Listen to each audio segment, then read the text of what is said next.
Assalamualaikum warahmatullahi wabarakatuh. Apa kabar adik-adik sekalian? Semoga kalian semua dalam keadaan sehat. Mengikuti perkuliahan daring, sudah pertemuan yang kelima. Saya harapkan tidak mengurangi semangat untuk belajar, meskipun sepertinya agak sulit ya kalau kita ingin belajar dengan cara daring. Kemudian yang dipelajari adalah dogma sentral. Ya, kalau kita masih belajar tentang kromosom, gen, alel, ataupun substansi genetik, masih bisa dengan mudah kita tangkap, dengan mudah kita cerna. Tetapi kalau kita sudah mulai melangkah ke pembahasan tentang dogma sentral, replikasi, transkripsi, dan translasi, sepertinya akan menjadi sulit jika itu kita kerjakan secara daring. Tetapi ini adalah tantangan tersendiri bagi adik-adik sekalian. Apakah adik-adik bisa dengan mudah memahami sebuah materi yang disajikan secara langsung di dalam kelas maupun yang disajikan secara daring? Baik, hari ini kita akan melanjutkan ke materi yang kedua dari rangkaian dogma sentral, yaitu transkripsi. Saya merefresh kembali materi yang lalu. Ini adalah dogma sentral. Kalau kita memulai dari replikasi, maka dogma sentral itu kita mulai dari replikasi DNA. Replikasi mengcopy ya, mengcopy, menggandakan, jadi digandakan dari satu menjadi dua. Itu yang dimaksud dengan replikasi. Makanya panahnya ini berbalik. Jadi DNA ke sini, nah itu yang dimaksud adalah replikasi. Lalu DNA ditranskripsi, dikopi menjadi RNA. Ya, proses kopi pengkopian DNA menjadi RNA disebut sebagai proses transkripsi. Nah, itu yang akan kita pelajari hari ini, yaitu proses transkripsi dari DNA menjadi RNA. Nah, transkripsi adalah proses penyalinan kode-kode genetik yang ada pada urutan DNA menjadi molekul RNA. Transkripsi merupakan tahap pertama ekspresi gen. Ekspresi gen akan muncul sebagai fenotip. Proses transkripsi melewati 3 tahapan, yaitu tahap inisiasi, elongasi, dan terminasi. Arah pemanjangan RNA adalah dari 5 aksen ke 3 aksen. Nah, 5 hal ini merupakan prinsip dari transkripsi. Jadi kalau ada yang bertanya, apa itu transkripsi? Proses menyalin. Apa yang disalin? Kode genetik. Kode genetik itu tentu DNA. Nah, disalin menjadi apa? Menjadi RNA. Lalu RNA merupakan tahap awal dari ekspresi gen apabila RNA yang dibentuk adalah mRNA atau messenger RNA. Sementara proses transkripsi tidak hanya membentuk mRNA, bisa saja membentuk tRNA, rRNA, atau modifikasi RNA yang lain. Nah, ekspresi gen akan muncul sebagai fenotip, ya, sifat yang dibawa oleh manusia, rambut keriting, rambut lurus, itu semua adalah hasil dari ekspresi gen. Proses transkripsi melewati 3 tahap, betul ya, inisiasi, nanti pengenalan sekuen, kemudian elongasi, pemanjangan, dan terminasi atau tahap akhir dari proses transkripsi. Arah pemanjangan RNA selalu dari 5 aksen ke 3 aksen. Ini harap selalu diingat, seperti halnya DNA, bahwa arah pemanjangan replikasi selalu dari arah 5 aksen ke 3 aksen. Tidak pernah sebaliknya. Tahapan transkripsi dimulai dari yang pertama adalah inisiasi. Pada tahap inisiasi ini ada faktor-faktor yang mengendalikan transkripsi menempel pada bagian promoter. Nah, ini adalah promoter. Lihat ya, dilihat Jika ini adalah sekuen DNA yang warna biru, maka yang atas ini adalah 5 aksen ke 3 aksen, sedangkan yang bawah adalah 3 aksen ke 5 aksen. Nah, di sini adalah promoter. Promoter di sini memiliki sekuen TA-TA box, biasa disebut sebagai Tata box.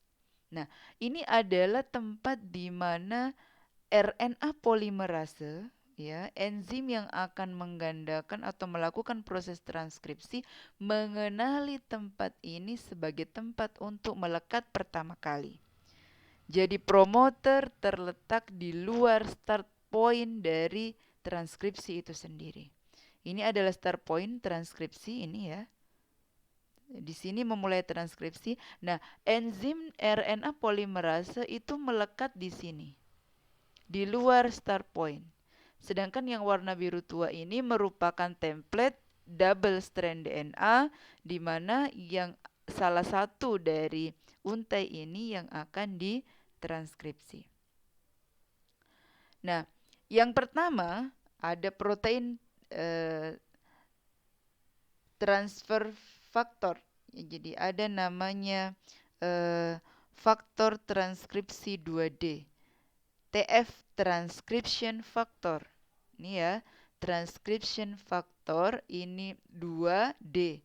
Ini menempel pada tata box. Jadi ada protein yaitu TF2D itu adalah protein. Itu menempel pada tata box.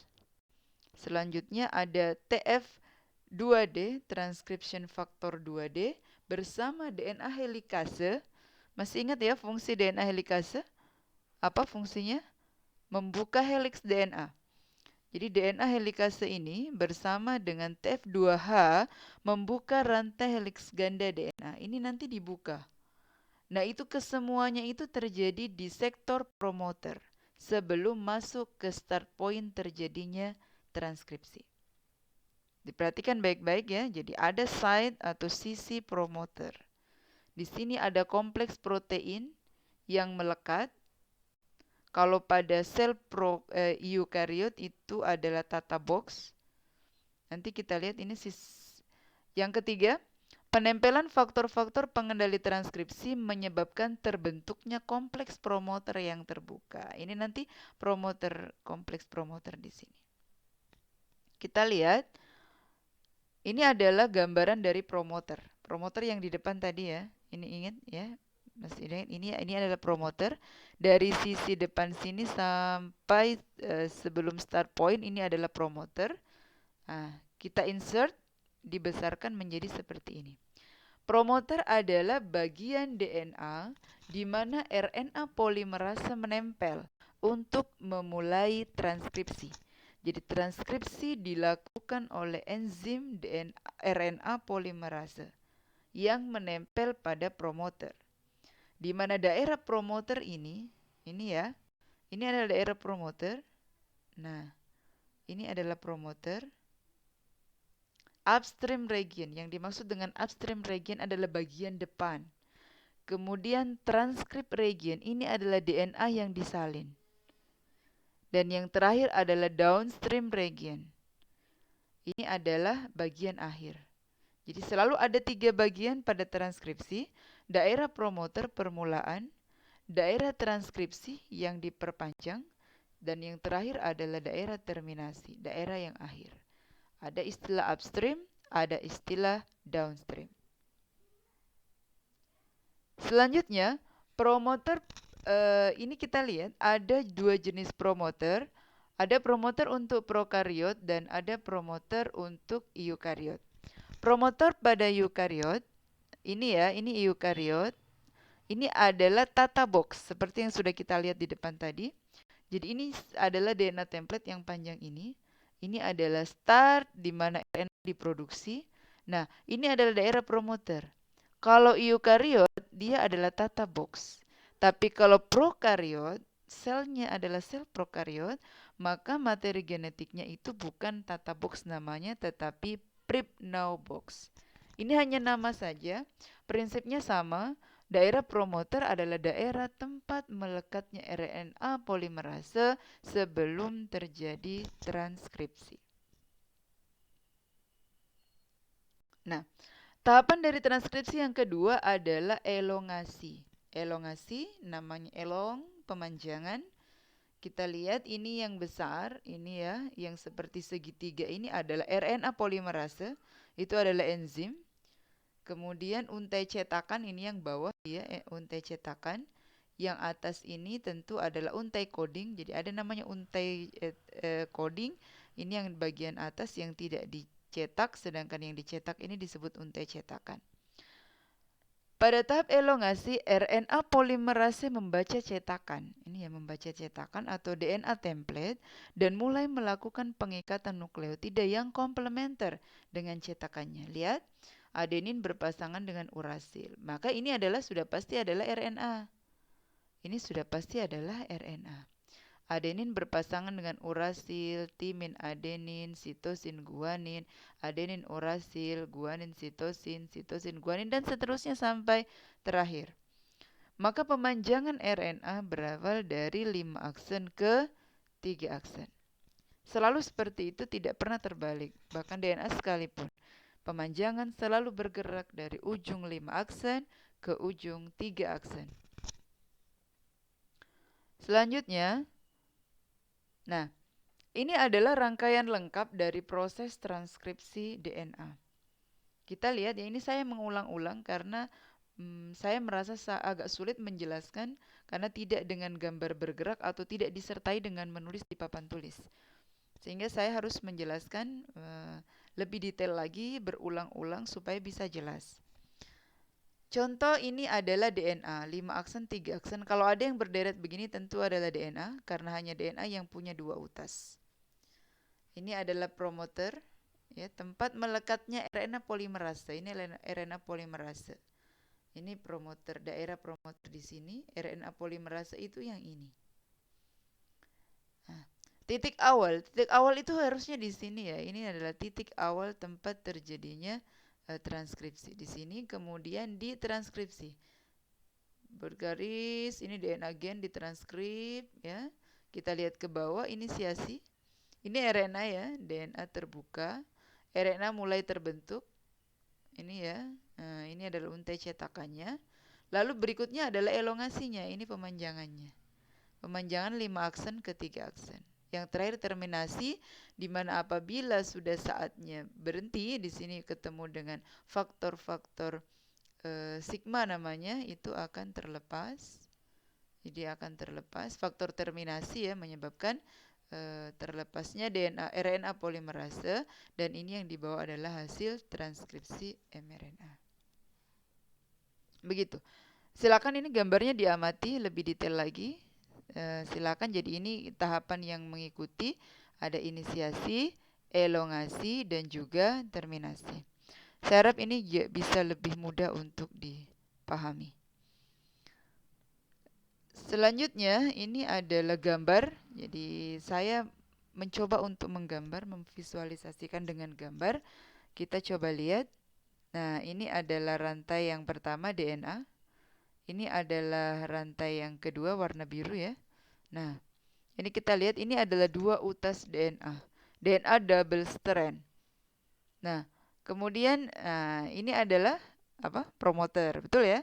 Jadi yang RNA polimerase yang melekat pada daerah promoter. Kenapa kita tahu itu daerah promoter? Ini ada tata box. Ada TATA itu, kemudian itu melekat, tempat melekatnya RNA polimerase. Nah, yang ungu ini adalah tempat dimulainya transkripsi. Transkripsi akan berjalan dari 5 aksen ke 3 aksen. Nah, gitu ya, sampai akhirnya nanti selesai di yang warna hijau itu terminasi. Ini ada 3 tahap, inisiasi, elongasi, dan terminasi. Semoga paham, ini sudah yang paling detail karena sudah dijelaskan satu persatu mulai dari awal. Nah, tahap transkripsi yang terakhir adalah terminasi. RNA polimerase terlepas dari DNA template dan terbentuknya RNA hasil transkripsi. Nah, sekarang kita lihat. Nah, Ini adalah RNA bentukan dari transkripsi ya. Jadi yang ditranskripsi adalah DNA. Kita tahu ya, DNA ditranskripsi menjadi bermacam-macam jenis RNA. Ada messenger RNA, transfer RNA, ribosomal RNA, small nuclear RNA, micro RNA, small interfering RNA. Dari keenam jenis RNA ini, yang akan ditranslasi menjadi protein hanya messenger RNA. Nah, messenger RNA inilah yang akan mengalami proses lebih lanjut agar bisa ditranslasi menjadi protein. Nah, kalau ini sudah langsung bekerja, tRNA itu langsung bekerja, demikian juga rRNA dan RNA yang lain ini sudah langsung bekerja di dalam sel, ya, dibawa ke sitoplasma kemudian langsung bekerja. Kalau mRNA tidak, dia harus mengalami 2 fase lagi sampai dia bisa ditranslasi menjadi protein yang apabila protein tersebut melewati jalur biokimia maka akan terbentuk suatu fenotip. Baik, kita lanjut lagi. Bagaimana proses terbentuknya mRNA? Proses terbentuknya mRNA kita lihat ini adalah mRNA, ada ekson, ada intron pada daerah DNA. Jadi ini adalah DNA. Pada DNA itu ada ekson. Ekson masih ingat ya pada replikasi yang lalu yang namanya ekson adalah daerah coding. Coding itu apa? Mengkode sifat. Sementara intron itu apa? Intron itu adalah non-coding yang tidak mengkode sifat. Jadi kalau akan membentuk RNA, nah ini mRNA ini adalah pre-mRNA. Jadi hasil transkripsi itu disebut sebagai pre-mRNA karena belum bisa di translasi menjadi protein. Jadi ini bentuknya adalah pre-mRNA. Pre-mRNA harus mengalami 2 tahap lagi sebelum bisa menjadi mRNA mature atau mRNA dewasa yang siap untuk ditranslasi. Nah, RNA hasil transkripsi harus menjalani 2 proses tambahan sebelum siap ditranslasi menjadi protein. Yang pertama adalah RNA splicing. Apa itu RNA splicing? Pre-mRNA harus menghilangkan intron. Jadi ini yang model-model intron ini harus segera dihilangkan dari pre-mRNA. Itu yang dimaksud dengan RNA splicing. Intron harus dihilangkan sehingga mRNA murni mengandung ekson saja. Proses yang kedua adalah dengan penambahan molekul guanin pada cap. Ini 5 aksen ditambahkan 5 aksen capping dan pada ekor, ini ekor ya, ini kan disebut kepala, 5 aksen diisi dengan guanin, sedangkan ada penambahan polyethyl atau ekor A. Jadi penambahan molekul adenin atau polyadenilasi pada 3 aksen di sini.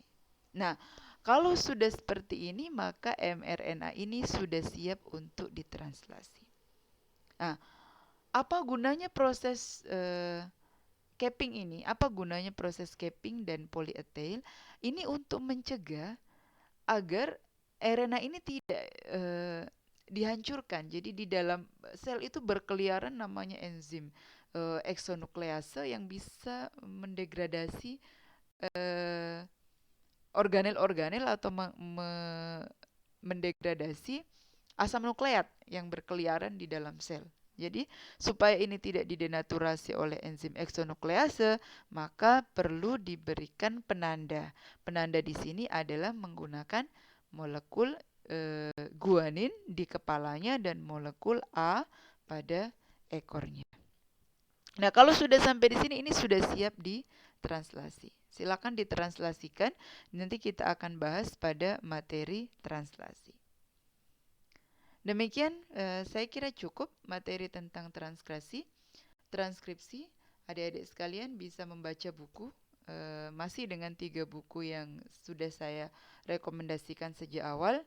Jadi sangat recommended buku yang ditulis oleh Bapak Ahmad Farid ini, Biologi Molekular Dasar dalam Bidang Kesehatan. Di sana sangat jelas ada berbagai jenis fungsi mRNA yang belum kita temukan pada buku-buku lain, termasuk pada bukunya Bapak Irawan dan Bapak Yono. Terima kasih, sampai ketemu pada pertemuan selanjutnya. Selamat siang, selamat kembali. Kita kembali berdiskusi di Google Classroom untuk mendiskusikan hal-hal yang penting untuk kita bahas. Terima kasih. Assalamualaikum warahmatullahi wabarakatuh.